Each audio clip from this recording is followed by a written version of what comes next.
ఇప్పుడు కూడా ఇంత ఘోరాలు జరగలేదు. అందరికీ నా హృదయపూర్వక నమస్కారాలు. ఫస్ట్ టైం చాలా కాలం తర్వాత ఫుల్ ఎలక్షన్ కమిషన్ రావడం, దాని తాలూకు సీరియస్నెస్ తెలియజేస్తుంది. ముఖ్యంగా ఆంధ్రప్రదేశ్ ఎన్నికలు చాలా ప్రజాస్వామ్యబద్ధంగా జరగాలి అని కేంద్రం ఎన్నికల సంఘం మన నిర్ణయం తీసుకున్నందువల్లే ఈ రోజున ఫుల్ ఎలక్షన్ కమిషన్ ఆంధ్రప్రదేశ్ విజయవాడలో రావడం జరిగింది. చంద్రబాబు గారు 3 సార్లు ముఖ్యమంత్రిగా పనిచేశారు, ప్రతిపక్ష నాయకులుగా ఉన్నారు. ఆయన సుదీర్ఘమైన అనుభవంలో కూడా నేను ఎన్నిసార్లు ముఖ్యమంత్రిగా ఉన్నప్పుడు కూడా ఎలా జరిగినాయని చాలా బాగా వివరించారు. ఎంత ఫెయిర్ ఎలక్షన్ జరగడానికి ఆయన సాయశక్తులు ఎలా కృషి చేశారో చెప్పారు.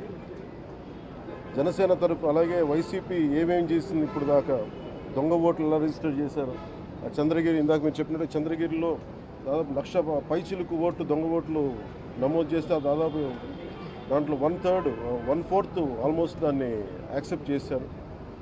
ఇలా ప్రతి చోట ప్రతి నియోజకవర్గంలో ప్రతి బూత్లో ఏ స్థాయిలో దొంగ ఓట్లు నమోదవుతున్నాయి, ఎలా తీసేయాలి, వీటి మీద చాలా స్పష్టంగా వివరించారు.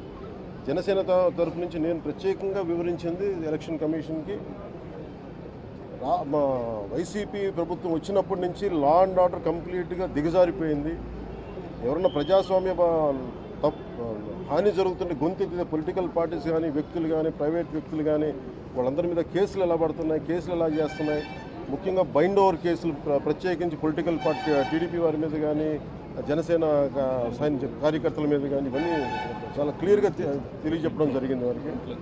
అలాగే పోలీసు అధికారులని ఇప్పుడు సడన్గా మారుస్తూ ఉన్నారు.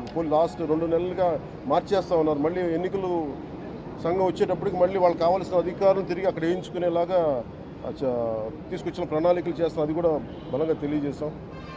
అలాగే మహిళా కానిస్టేబుల్స్ ప్రత్యేకించి సంబంధం లేని చోట్ల వాళ్ళు దాదాపు 87 నియోజకవర్గాల్లో వాళ్ళు పెట్టారు, అది వాళ్ళు దూరం చేయమని ప్రత్యేకంగా ఆయన వివరించారు.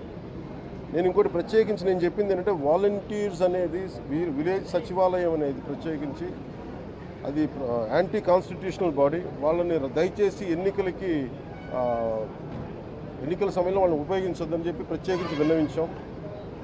అలాగే మేము కోరుకుంది ఏంటంటే మీరు కనుక సంపూర్ణంగా దీని వైపు చూడకపోతే పారదర్శకత కన్నా ప్రజాస్వామ్యం కూలి అయిపోద్ది, ఇక్కడ హింస ఎక్కువైపోద్ది. అలాగే గత స్థానిక ఎన్నికల్లో కూడా ఏ స్థాయిలో కనీసం ఒక దళిత యువకుడు లాంటి ఒక కనీసం నామినేషన్ వేసే పరిస్థితుల్లో కూడా లేదు, అందరినీ చేశారని చెప్పి ప్రత్యేకించి అది వివరించాం. ఖచ్చితంగా వాళ్ళు ఒకటే ఎన్నికల ప్రధానాధికారి ఒకటే చెప్పారు, ఆయన CEO, మేము చాలా కట్టుబడి ఉన్నాం, ఫ్రీ అండ్ ఫెయిర్ ఎలక్షన్ జరిగేలా కట్టుబడి ఉన్నాం అని చెప్పి అంత భరోసాగా ఎప్పుడు మాట్లాడటం. ఖచ్చితంగా ఇది కేంద్రం చాలా సీరియస్గా తీసుకున్న ఆంధ్రప్రదేశ్ ఎలక్షన్స్లోనే తెలియజేస్తూ ఉంది.